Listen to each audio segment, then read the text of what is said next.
Welcome to Building the Future, hosted by Kevin Horick. With millions of listeners a month, Building the Future has quickly become one of the fastest rising programs, with a focus on interviewing startups, entrepreneurs, investors, CEOs, and more. The radio and TV show airs in 15 markets across the globe, including Silicon Valley. For full showtimes, past episodes, or to sponsor the show, please visit buildingthefutureshow.com.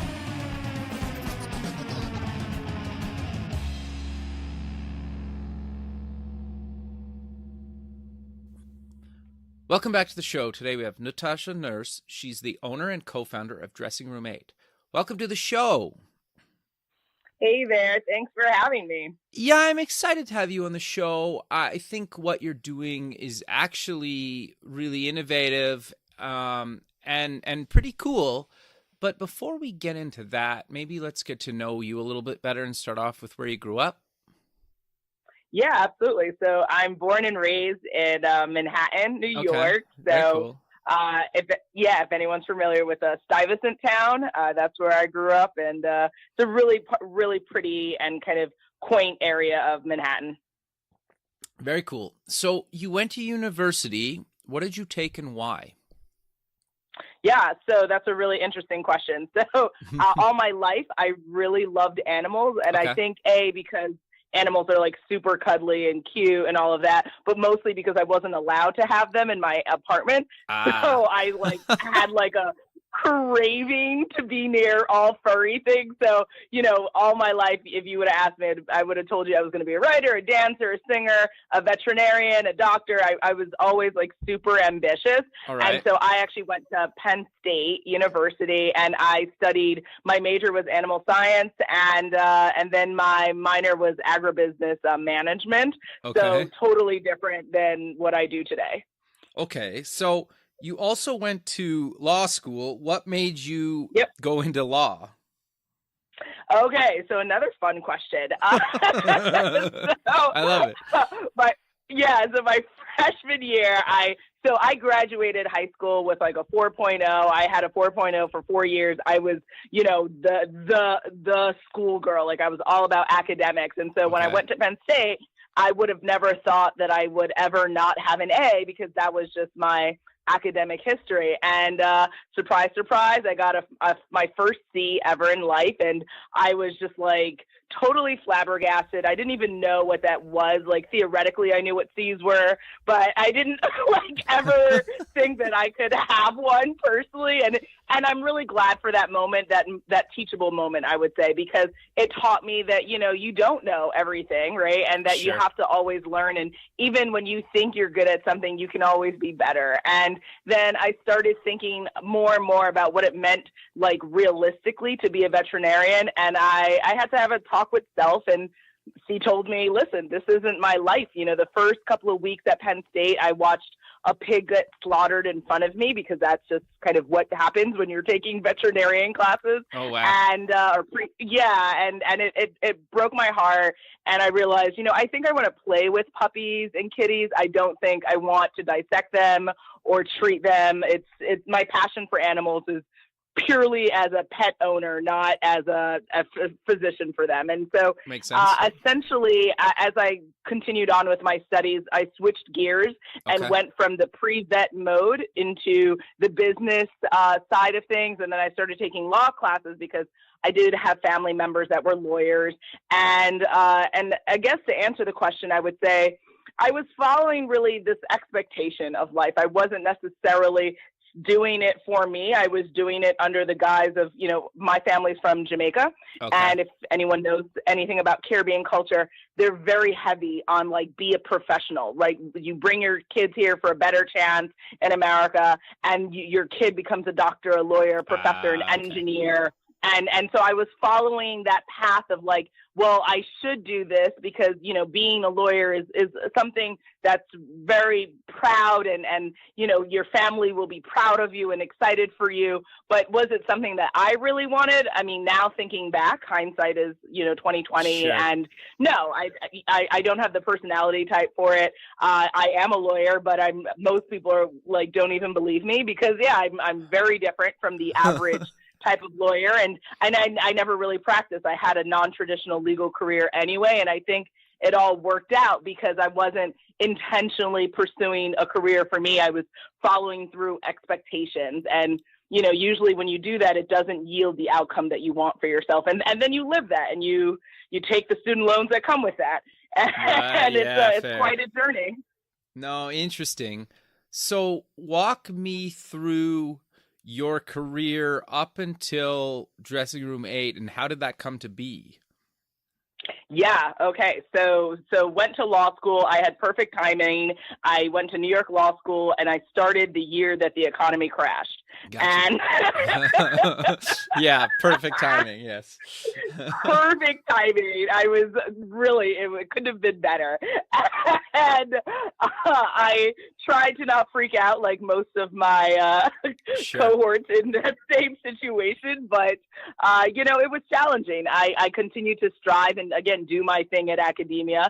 I did very well, and I graduated cum laude. And unfortunately, when I was primarily interested in trust and estates or real estate law. Those were the two areas that I was most interested in. And there weren't a lot of interviews that people were getting, and when I did get interviews, it just wasn't a good fit. For some reason, I think the universe was just saying, "Hey, girl, you know, no, shift gears."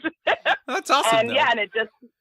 Yeah, you know, it's all like I'm really grateful for the whole experience because even though I never like actualized kind of what I supposedly intended to do, it made me a better person. Law school is a wonderful breeding ground for making you a smarter, more capable, or more analytical, better thinking person because they try to break you down mentally, spiritually, and everything in between when you go there, much less financially as well, Sure. right? So it's really an interesting comedy routine that happens, and you know I became a different type of Natasha. I grew and I learned, but essentially I ironically got into sales, which I'm really grateful for because people need to understand the power of how to talk to people. People need to understand the power of sales. Sure. Everyone is selling something or someone, right? Or like we're all selling. Even? It's just,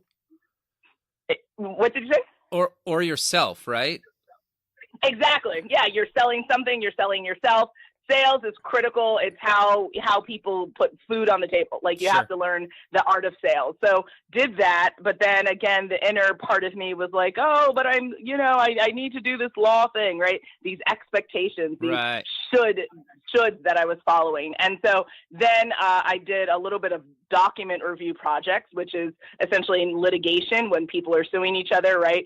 Each party has to provide documents. And so who's looking at that? And so there's a whole actually like industry of paralegals and lawyers who are involved in that process. So I kind of jumped into that world of fun. And then again, perfect timing, Hurricane Sandy happened. Oh, wow. And if you remember, so that like washed away literally the projects because buildings were flooded. New York City was a mess. New York was a mess, really. Sure. Like, so then I was kind of out of a job there. And then I had the brilliant idea of saying, well, you know, I really liked my legal recruiter who staffed me on those projects. I was like, oh, maybe I should do legal recruiting because it kind of combines. I was starting to think a little bit about what I liked in life, but it was just kind of responsive instead of proactive. So that situation led to me becoming a legal recruiter, which understanding how to hire, how to fire, what employers are looking for, critical information. I've used it ever since.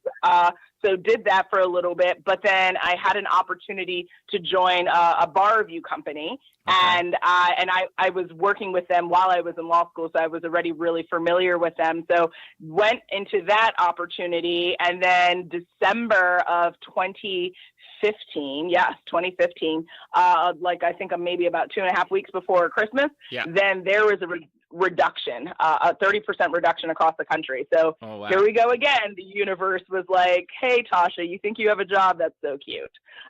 No. then I kind of got fed up at that point and was like, I'm tired of constantly, again, reacting to situations instead of proactively defining, what do I want out of life? What do I need? What is going to make me happy in my career? And that's when I started to explore the idea of entrepreneurship, because I said, well, if you start to build something for yourself, there's a certain level of autonomy that is under your control, which I really felt was missing in my career, because again, it was always trying to fit myself into some mold or some box, because you got to pay bills, you got to do this, that, and the other, and you should be doing things. But I was tired of like living life under these shoulds, right? But what do you want? What do you need? And so if I was going to start a business, it had to be dedicated to something that was near and dear to my heart. So for me, I knew when it came to a skill set, what could I offer? What could I do? Well, I've always been a writer. I've always been creating content. I've always been a fan of social media. Fashion was something that was important to me, because as a plus size woman, being bullied, being chastised, being scrutinized in society that doesn't welcome bigger bodies, that doesn't welcome difference. I used it as an opportunity to kind of build my own confidence and create the impression of myself that I wanted, so that people could focus on the conversations I'm having or the presentations I'm giving, not what I'm wearing on my body. And so essentially Dressing Room 8 is a coaching and consulting platform. I started it pretty much then and back in 2015. And it's been a lot of fun. It's been a tremendous journey. I do a lot of blogging. I do a lot of public speaking. I coach one-on-one models, photographers, people in various creative and non-creative careers who are looking to transform something about their business, about their platform. And then on the consultation side, primarily working with people on building their social media, putting out content that is more innovative, that resonates more with their audience.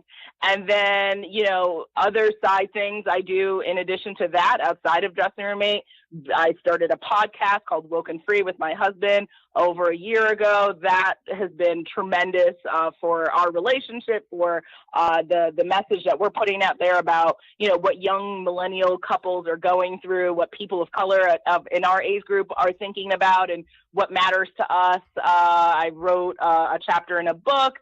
I've traveled more. I've just been kind of open to opportunity, open to listening to myself. And again, not what other people want of you or need of you, but what do you want? And that's a really long, drawn out answer, but there you go.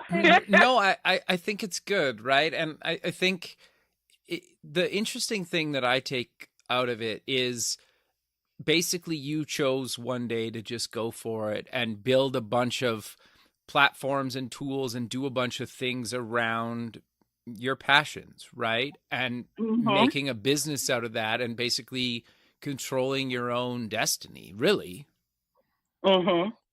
So absolutely. I'm curious though, I want to dive a little bit deeper in when you talk about coaching and working with different types of people, what types of stuff do you really like to help people through? I know you quickly touched on it, but I want to dive a bit deeper into that.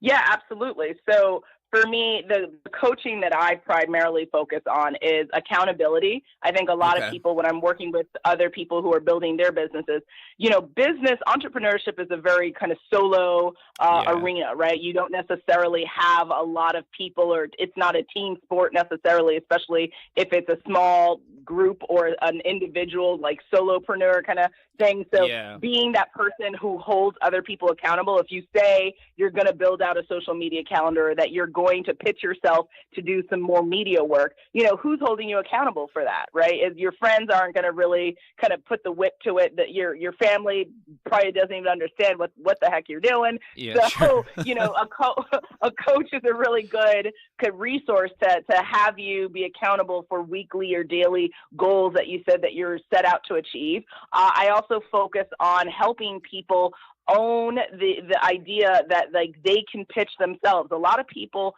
actually ask me like, oh wow, like how do you get like interviews? And it's like, so you have to send an email, right? Like you have to like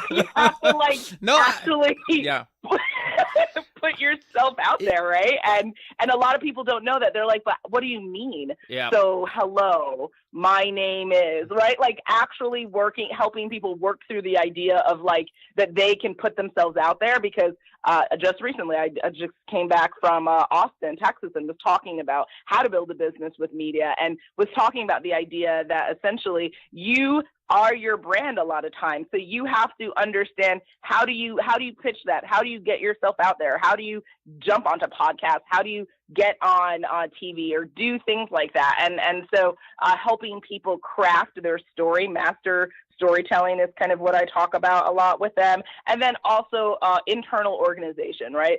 Sometimes you're so busy in the busyness of your business, but you have to be in your business and then also working on your business, right? At the same time, sadly. And no, fair. So how do you, right? Like, so how do you carve out time on a weekly basis to have that reflection and take a look at analytics, take a look at the money and figure out, okay, is this going well? Was this a good ROI? Like really focusing on the growth of what you're doing, because you can get so caught up with just being busy, checking emails, got to do these phone calls, got to do this networking event. But like, where is it going? Where is it leading? Is this fitting into the intended plan? And again, the plan will shift and mold, because that's the beauty of business.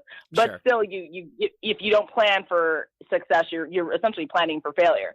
So, really helping people to be their best selves in their business, be confident about what they're doing.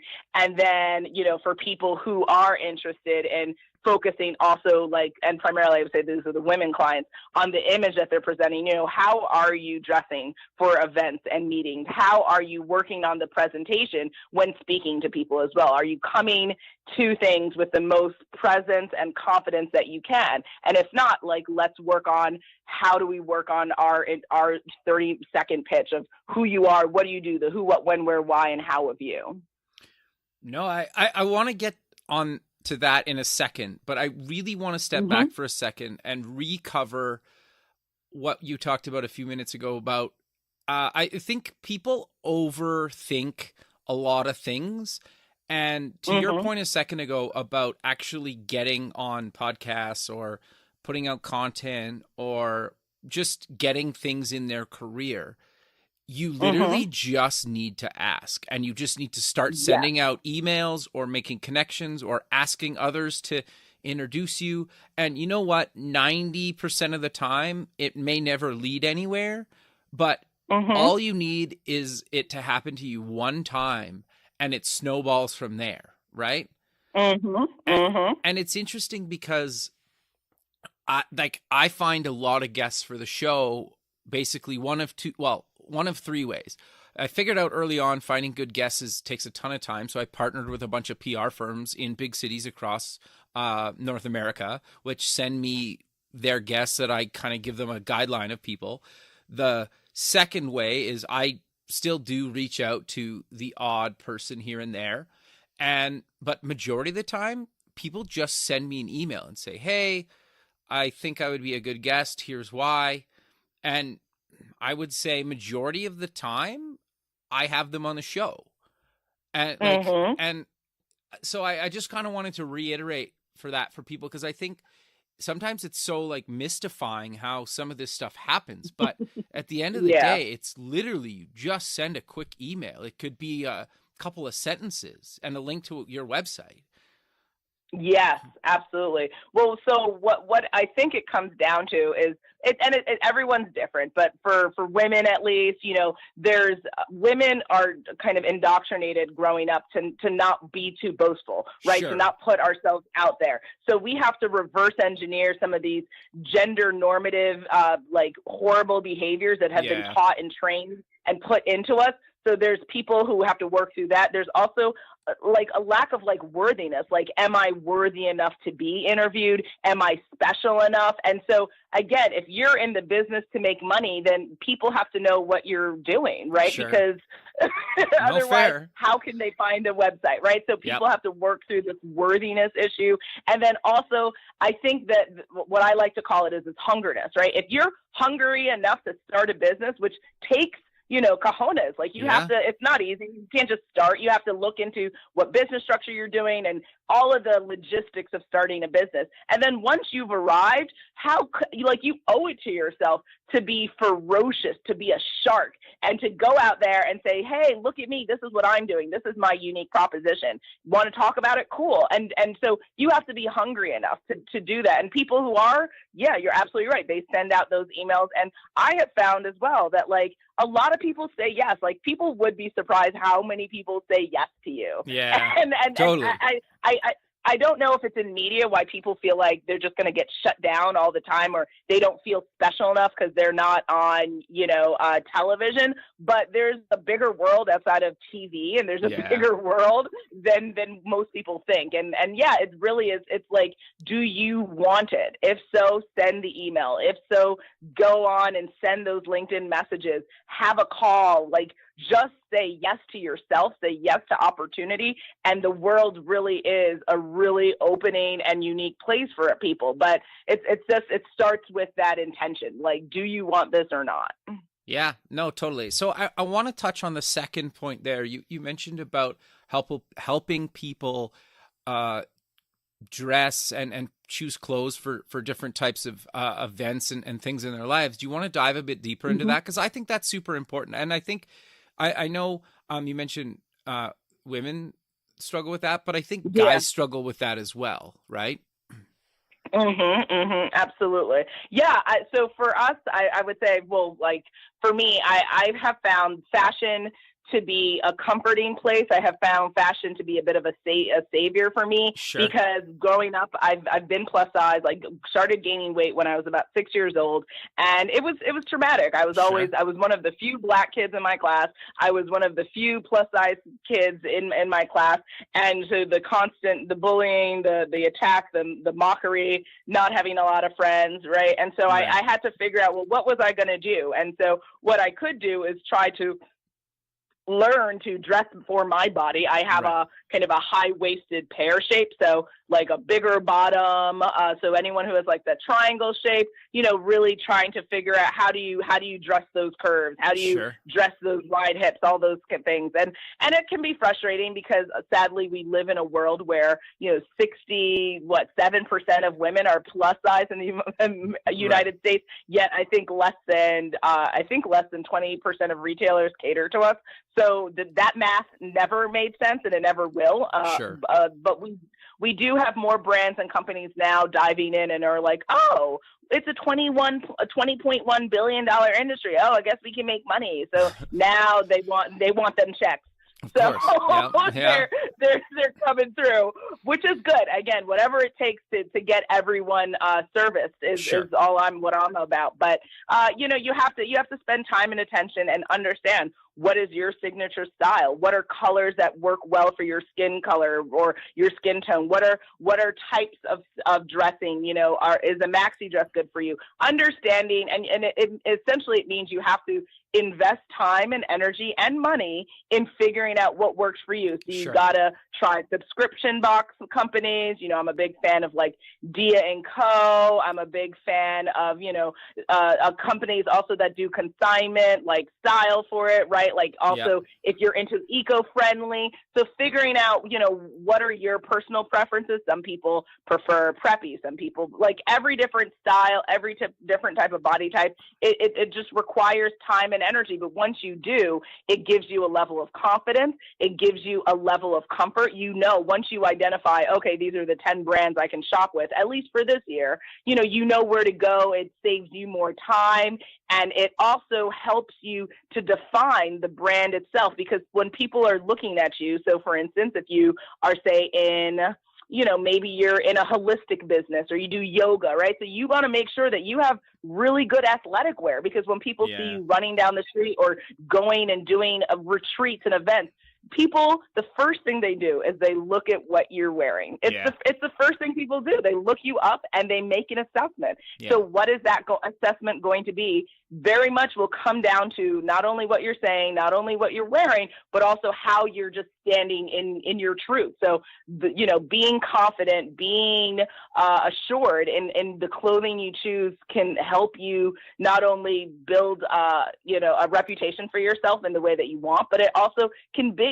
give you more business, right? When you seem more confident and happy and excited in your life, people are attracted to that. People are very, very much attracted to confidence. It's, why we call Beyonce Queen Bee, right? It's not because she's shy and, introverted. Sure. I mean, it's like, when Beyonce walks into the room, you're not only excited as Beyonce, but you're like, wow, what is she wearing? Right? Because her fashion is an element of her slayage, right? What makes her Queen Bee. So, it's a big part of the package. And you're absolutely right. It's not just women, it's men who, me and my husband will talk about this as well. He'll like try to bounce off, oh, should I wear this? And it is funny to me because I guess because as a woman, I have always just thought like women spend more time thinking about what we're wearing. But no, yeah, like the guys, you guys are like, well, I don't know. And what do we, well, and it's interesting. Yeah. I think the struggle, at least for me, is I don't really like the suit and tie, and I work at a startup, so I'm not expected to wear that. So basically, the typical jeans and a hoodie or flannel shirt, that kind of thing. But the thing is that it's the times that you actually have to dress up and maybe put on a suit and tie. And I find, my biggest struggle with that is finding something that doesn't look like the stereotypical suit. Like, I don't want something that looks like grungy or something, but I want something that looks like dressed up and grown up, for lack of a better term for it. But I don't want it to also look like the exact same thing everybody else is going to be wearing at that event or whatever I'm going to. So even if it's like the pockets are cut different, or there's maybe like a third pocket on the jacket that's a bit smaller, like little things that are kind of just set something apart, I find I struggle with that in just me personally, right? And obviously it's easier for me to shop, or even day to day if I had to wear a suit. I think you walk down, a downtown of any major city, and all the guys look the same because they're basically all wearing different shades of the same types of suit, right? Yeah. And so, but girls, it's a lot harder because you're expected to wear different outfits every day and make sure they look different. So where guys, I think, can get away with maybe wearing the same suit or the same suit once a week, or maybe whatever, right? I think it's a lot easier for guys, but I think we do struggle sometimes when there's like those one-offs where you have to dress maybe like a grown-up or something.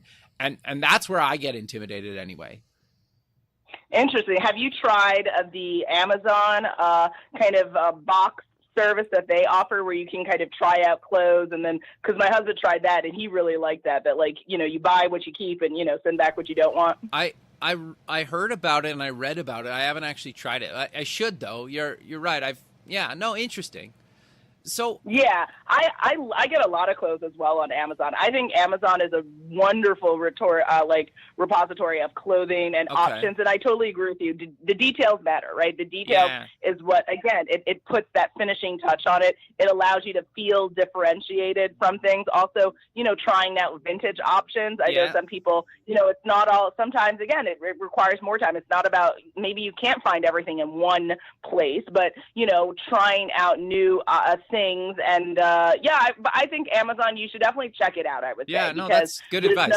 There's no even fee, I think, when you try it, which is kind of really interesting. That is interesting. So I'm curious, though, because obviously clothes range from, if you get something from maybe secondhand store, from a few dollars to hundreds, if not thousands of dollars. Is there a rough range that you recommend to people, or does it really more matter on size and fit of the clothes, or what's your thoughts around how much money you actually need to spend to make yourself look good and feel confident? That's a great question. So it's going to come down to both. So I do think budget is important. And so, someone who has making six figures and has thousands of dollars of discretionary income per month is going to shop different than someone who has a more modest lifestyle, right? So you're going to think about your budget and how much you like to spend. But for women especially, but all people, men need to think about this as well. Fit is everything, right? Because whether you're wearing something that's hundreds of dollars or it's $10, if it doesn't fit your body well, it's not doing you any justice. So I think you really want to focus in on understanding your body type, how things need to fit on you. Do you need to get things tailored? A lot of times if you're petite or you have certain dimensional things about your body that that make clothing a little bit more tricky, you have to invest in having tailoring for every piece, and that adds a couple extra bucks onto every item itself. I think you also need to think about the arena for what you're dressing for, right? Like a lawyer in a conservative, buttoned up law firm dresses very differently than a kindergarten teacher, right? Or someone at a startup. So, what's the culture for which you're dressing for? And then, what type of fashion style do you have, in the sense of do you like to wear new things all the time? Like my husband jokes and says, I have 6 months of clothes where I could dress and not have to wash my clothes because I have so many different clothes, right? Because I don't like to wear the same thing all the time. Again, for me, if I'm getting photographed or I'm doing things, I like to live it up and have different options. But some people are more like the, white t-shirt, blue jeans every day. They're totally okay with that kind of consistency. So you have to decide how frequently do you need different looks for yourself, and constantly exploring. So I would say if you're really interested in honing in on your signature style, you also want to think about also working with stylists. Like I just did a couple of interviews with a stylist, 3:44 p.m. and her name's Monisha Kapoor, and she was talking about the value of working with someone who that's what they do, right? Like that's all that they do every day, all day. And so working, because some people don't want to invest time in their style and their fashion. So if you don't want to do it, then you need to pay to have someone kind of understand your fashion personality, and then supply kind of the clothes to you so that you can try it on, works, doesn't work, and then work it that way. Yeah, no, that's actually quite interesting. The thing that I kind of want to follow that up then on is how important, and it probably really depends on industry, and you can correct me if I'm wrong, about actually getting kind of brand name stuff. Because sometimes, in my opinion, you can spend hundreds of dollars on something, but if it doesn't look good or doesn't fit your style, but it's Gucci or somehow, I don't know. I'm not really a big fashion person. Clearly, you could probably guess that by talking to me. But if you're wearing these brands that are well known that you clearly spend a ton of money on, if it doesn't look good on you or doesn't fit you properly, it's not really helping you. Is that fair to say?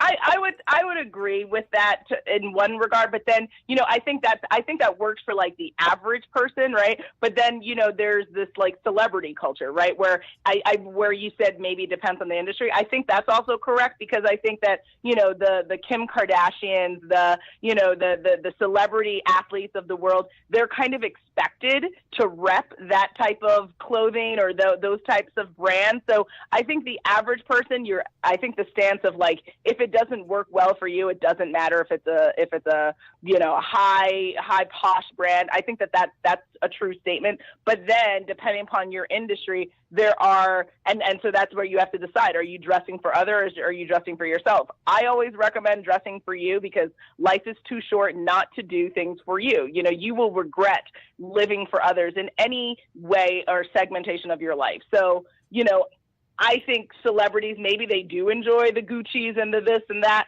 I don't know. We'd have to talk to them and really see, because part of me thinks they are doing it because you're supposed to, because you're a celebrity, right? You're supposed to have gold chains if you're a rapper. You're supposed to have all these tattoos if you're, and but maybe they, so, it's kind of like, is art reflecting life reflecting art? I don't know. But I think ultimately, if you don't like it, if it doesn't make you feel powerful and capable and happy in your life and while wearing it, then you shouldn't wear it, because it doesn't matter if you spent a bunch of money on it or everyone knows, oh, that's like the newest or most exclusive sneaker that came out. Like, who cares? If it hurts, it hurts. Like, I personally recommend style and comfortability. It's not mutually exclusive. They always go hand in hand. If it doesn't work for you, if you don't like it, don't buy it. Someone else will. So it's all about just, making sure that you're comfortable, because if you're comfortable, you're confident. If you're confident, you can focus on articulating your message to the world, because ultimately, yes, what we wear is important, but what we say has real impact and real meaning in this world. Sure. No, I agree. And I think certain industries you're kind of expected to own or shop maybe or have certain clothes from certain types of stores, just because in a lot of cases, at least to some people in that industry, it shows if you're successful or not, right? For better or worse. And because, I think the perfect example is if your lawyer shows up in kind of this rusted, barely drivable car compared to some sort of luxury car, right? Like, and that's just kind of who we are, right? As a society, for better or worse sometimes. And it's the trust factor, right? I guess. Yeah, absolutely. It is. Because people sometimes can be more superficial than needed. But what's interesting is if we looked into the data, most millionaires are not living in like these millionaire mansions, right? Like, if you look at people and what wealth planning really dictates, it's about saving, and it's about investing, and it's not in depreciable assets like vehicles. It's about really understanding the value of what money really is to you. It's a tool, so you have to use it well. And there's like a Jamaican proverb that says, save money and money saves you. Like that you really, it's if you're trying to really succeed at life, it's not about spending all your coins. It's really about understanding what type of financial planning is good for you and your household and your family. And of course you can treat yourself, but like, if you're a fan of like Dave Ramsey, he's a big proponent of cash, right? Like, you can buy whatever you want in life on your cash. So if you can't buy it with cash, then I guess you shouldn't have it. And so go ahead and get those Gucci glasses for $3,000 in cash, right? And if people started to think about that, I think we would shift how we shop. We would shift how we look at opulence and wealth. And it's not always about the pretty shiny things, but it's about, does it work, right? Does it get you from point A to point B? And that needs to be good enough, not just, how much glitter factor is involved. I agree. And it's interesting because I know like a few really wealthy people that I've known, like we grew up together, and their family's like very well off, like private jet well off. And it's funny because like his dad drives like a simple car, like an SUV. His mom drives like a minivan for a number of years. And, they have a bunch of houses all over. But if you look at them, or I've been over to their house on like a Saturday morning, and his dad's in these like bleached kind of sweatpants, and like the neck's like, the shirt's all faded, and the neck's like fraying, and it's kind of larger than it should be. And you're like, maybe it's time to throw those out and upgrade the pajamas. But it's kind of a weird thing. But it's the people that seem to get a little bit of money, they need to get all, like, basically max out their credit cards and make the minimum payments on everything they own. And I'm not trying to be mean to the people that do that. I'm just trying to give the people that are trying to aspire to have those things, talk about the realities of what those people are going through. And some people can handle and want to have that lifestyle, but some people don't realize that, like, are you fine making minimum payments on a lot of those things and stressing out? Because if you lose your job, you lose all that and it's gone, right? Yes, Absolutely. That's exactly for us as well. Like why, like so I live in New York, but I will not be living in New York forever. I'm planning to move to Sure. another part of the country. I'm moving to Arizona actually, not too long from now. And, Very cool. and a big part of it is just the expense. New York is an unforgettable city. And I'm from here. My husband's from here. We will always be New Yorkers as a part of our identity. But, to live in a city and you knowingly know that you could live a cheaper, more enjoyable experience elsewhere, like, what do? Do you continue to be here because you should do it? Again, it always comes back to this expectations, right? Like, who are you living for? What is the best decision for you? And sometimes I think even people choose to live in cities just because it's glamorous, right? There's a lot of things that happen in New York or LA, but if you can't afford it, if you're living paycheck to paycheck, you got to think about, is this the right decision for you, right? It's the same thing as your fashion. Is this just because I can put it on a credit card, should I, right? Is that impression, a part of what you really want? Or, what would be an alternative decision that would be more authentic to what's good for your wallet, what's good for the bigger plan that you have for yourself? Yeah, no, I totally agree. And I think the other thing, too, that people should maybe consider, to your point, is if you live somewhere else and your cost of living's a lot less, you have the ability to travel. Because I know I spent like a summer down in LA and I had a great time. And but when you live in a city, eventually you only do a handful of things. You only go, a handful of miles from where you kind of live on a day-to-day basis. And a lot of people, and I know people that move to, say, San Francisco, and they just struggle to get by. It's like, oh, you must do this and that and this and that. And they're like, I haven't done any of that because I can't afford to do any of that, right? Where if you visit San Francisco, because you can save money to actually go and enjoy some of these cities that you get to travel to. Sure, maybe only travel for a week or two, but if you get to do all the stuff that you want to do in those cities, and maybe you go back once a year, every few years, and do other things, or like, is that better or worse? It's not really my call, but it's something to think about, right? Definitely. Yeah. For us, we were just thinking that it's just like, New York is getting out of hand. I just saw, like, on a news reporting, I think the median average home cost here is about $455,000 a year. And that's, I don't know. I mean, if you come out here and you see that, I just think that that's, like, in Long Island at least, that's crazy, because that's probably only getting you maybe three or four bedrooms, 2 baths. It's not, knocking you off your feet here. It's just kind of the regular, maybe probably a little bit above a starter home.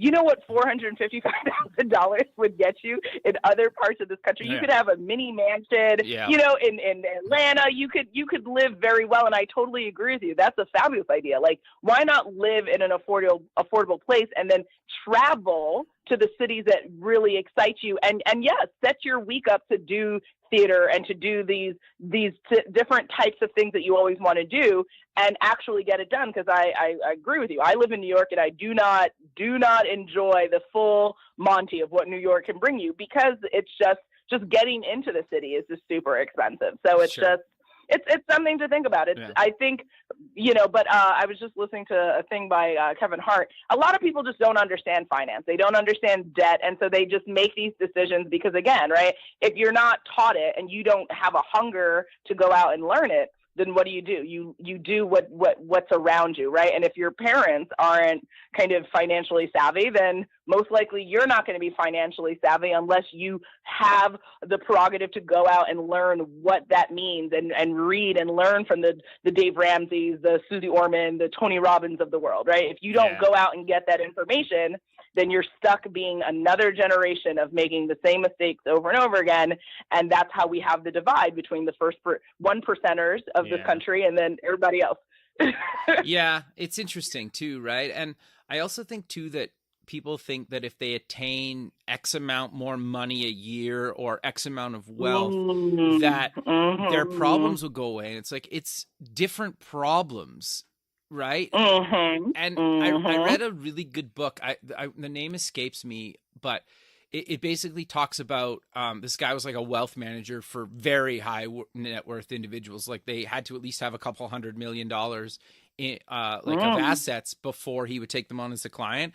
And he outlines their problems of their lifestyle. And in a lot of cases, you start thinking, wow, like money caused a lot of problems between immediate families where like money got them divorced and their kids turned out to be not great people because they were spoiled and didn't really realize. And you don't think about all these kind of side effects of potentially getting all this money. And not saying that happens every time, but it's not always this rainbows and everybody's happy and life's great. It can cause so much unneeded stress and grief, right? That sometimes people end up going to live simpler.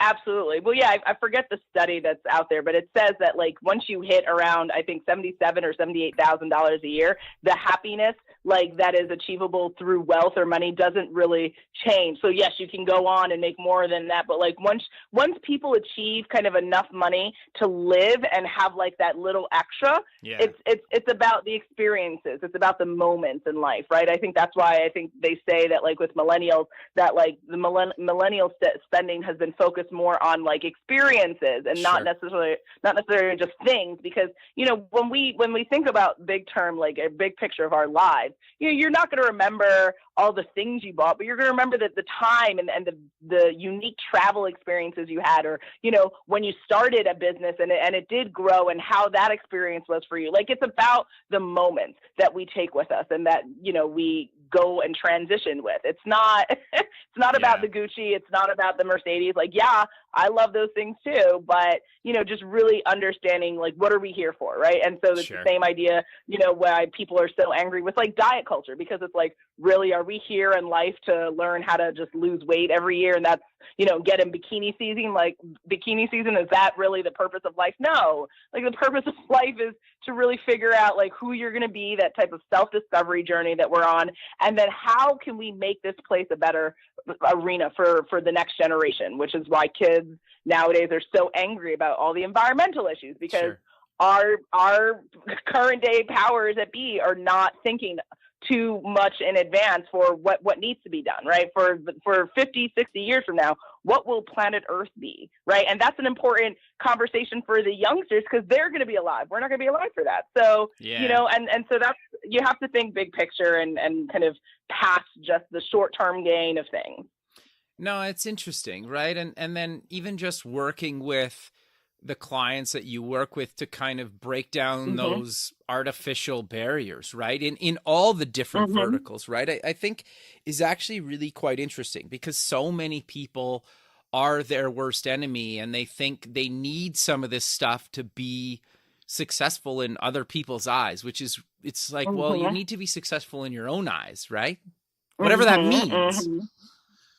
Yeah, absolutely. But it's about forcing people to get really real and honest with themselves, which is not something that's taught in school. This is, you know, something that you learn later in life. And so what does it mean? You have to reverse engineer a lot of the stuff that's been drilled into you. And so, yeah, it's really, what does success mean? Like, write it out as a definition for yourself, right? Because for some people, it's literally coming home and seeing their kids to bed, right? That's a successful day or life for them. For others, it is acquiring and amassing massive wealth and building empires. And that's cool. Like, we all have our own definitions, and our definitions are multifaceted and multi-parted, but we have to define it for ourselves because we can only back into that if we know what we're backing into. So I think, yeah, it really does come to kind of, what do you want? Who do you want to be in this world? And then, you know, building out and having things flow from that clarity that you set for yourself.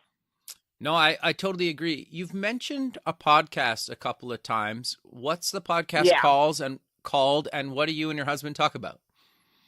Yeah, so Woke and Free started in 2017 now. Yeah. Wow. It's crazy. Congrats. That's awesome. Thank you. Yeah, it started. I did it on my birthday. We launched it. Yeah, on my 31st birthday. Okay. And I'm 32, turning 33. So yep, that makes sense. Sure. And he's always been just like, he's my best friend. I met him freshman year of Penn State, and Nice. we've been together ever since. It'll be about 15 years in Wow. September Congrats. together. And yeah. Thank you. And 6 years of marriage this week, actually. And well, congrats. and That's awesome. thank you. Yeah. And he's my best friend, my favorite person. And he's been super excited, kind of the discovery that I've had for myself and through business and media for Dress and Remain. And we just got to talking. And for us, like, I call myself a bit of like an intellectual lover. Like I really love conversations, as you can tell, right? Like I can talk for the end of time. And, and I do this with him. And we have these really elaborate conversations, like 2:00 in the morning. We're like talking about like theology and spirituality and fashion and technology and everything and anything that matters to us individually and as a couple. And we were like, we should put this out in media and put this out in the world, because the conversation of like, is love dead, is a terrible notion to be in. Love is one of the most meaningful things you can ever achieve in your life. Like Sure. Finding my husband and being in love will be one of the, if not the most significant thing I have ever done in my life. So no, it's very cool. Love. Yeah. Love has really, it's been just a rock and a steady boat for me to just exist in and have a sense of security in. And so we wanted to put that out, that like love is not dead, guys. And then of course, as well, being both people of color, I think that there's not enough representations of like Black couples Sure. that are successful and happy and that actually like each other, that don't throw things at each other in public. Like we wanted to put that image out there, and then also talk about the value of like, when we talk about things in media, what Khalil and I were both frustrated with is that, people will have a lot of thoughts and opinions on things, but I don't necessarily know if people line up the conversation fully. Meaning, when you talk about something in politics or you talk about something in religion, do we define it? Do we talk, like, give people a little bit of context? So we call our podcast Woke and Free because we want to get people woke, awakened, essentially on a concept, on a topic, right? Sure. When we talk about something in, we talk about everything. We talk about media, we talk about technology, we talk about politics, food, we talk about sex, we talk about love, relationships, history, everything. And we always want to give people some understanding. What are some articles out there that you can read that give you a little bit of context about things, Right. and then get into the opinion piece, right? So, and that way you are educated, you're woke, and then you're free to make a decision. You're free to decide you agree with us, you don't agree with us, you agree with your partner, you don't agree with your partner. And we want people to have healthy conversations. I think some of the saddest things I see now in media is that people are so tribal, and so you either agree with them or you're dead, and you're and that's like, that's not healthy, right?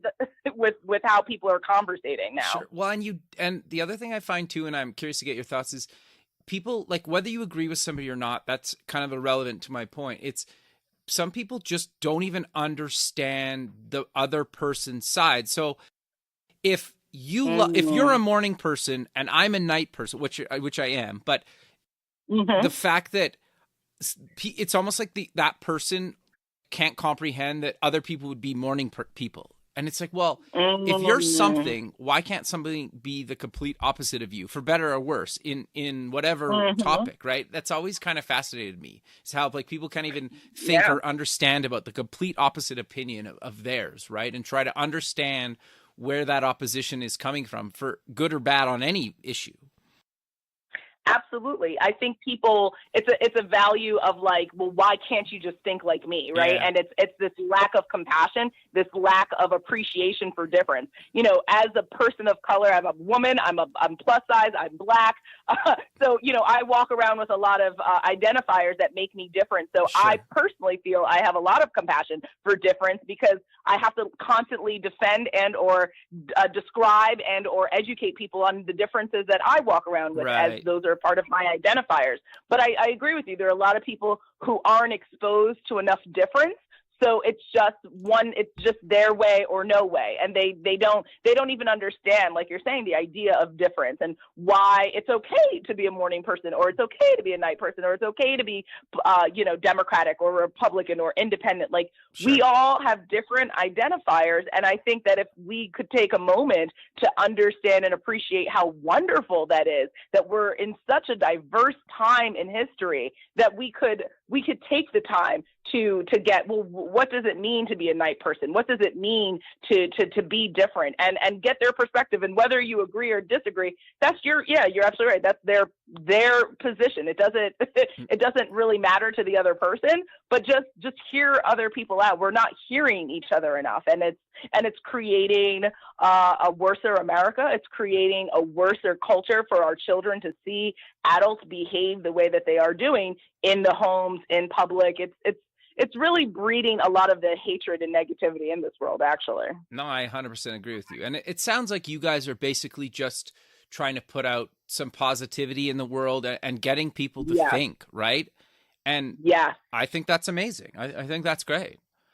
But thank you. Yeah, we've had a lot of fun doing it, and I think it challenges people, right? Sure. We talked about colorism, right? Colorism is a huge issue when it comes to people of color, not just Black people, Hispanics, Indians, every marginalized person can have an understanding of that. And let's talk about it, right? And let's talk about how we're seeing it in film, and also our internalized issues with it. We both come from families where our parents, our mothers are both very light-skinned Black women, and what were the complications and sort of judgments and criticism that lay onto your children that we both have to have dealt with, and how does that affect our Black identity? And so really just talking about things that we've dealt with in our past, things that we're curious about, certain things in the future. We've talked about time, what it is as a construct. We talk about money. We've talked about things that we're reading about, that we're learning about, and we're bringing it to the forefront. And we're asking people, take a moment,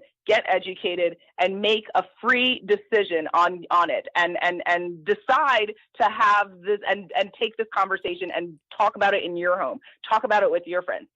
The more that we can learn, I think Marie Curie has a phrase that says something like, the more that we understand, the less we fear. Yeah. And I think that there's a lot of fear, and there's a lot of anxiety, and there's a lot of anger and animosity going on. And it's simply because we just don't understand enough. And even when we think we understand, we don't. No, totally. There's always something to learn and another way to see something. So we just encourage people to think a little bit more, to learn a little bit more, and to be open to the conversation and to the possibility of another opinion and another viewpoint. No, I think that's really great. But sadly, we're out of time. So let's close the show with mentioning where people can get more information about yourself, Dressing Room 8, the podcast, and any other links you want to mention. Absolutely. Thank you. So again, thank you for having me. You can learn more about me and Dressing Room 8 by going to dressingroom8.com. And there you can find the social media handles. Facebook, it's DR8 Fashion. On Instagram, it's dressing_room_8. If you're interested in the podcast, go to WOKENFREE.com, Woken Free. And then there again, you'll find us Woken Free, all one word, on Facebook, Instagram, Twitter, YouTube. And then if you want to email me, Natasha at dressingroom8.com. I just thank you again for having me and having a really cool conversation. Well, thanks for doing it, and have a good rest of your day, and we'll talk soon. Thanks, you too. Thanks. Bye. Bye. Thanks for listening. Please visit our website at buildingthefutureshow.com to join the free community, sign up for our newsletter, or to sponsor the show. The music is done by Electric Mantra. You can check him out at electricmantra.com and keep building the future.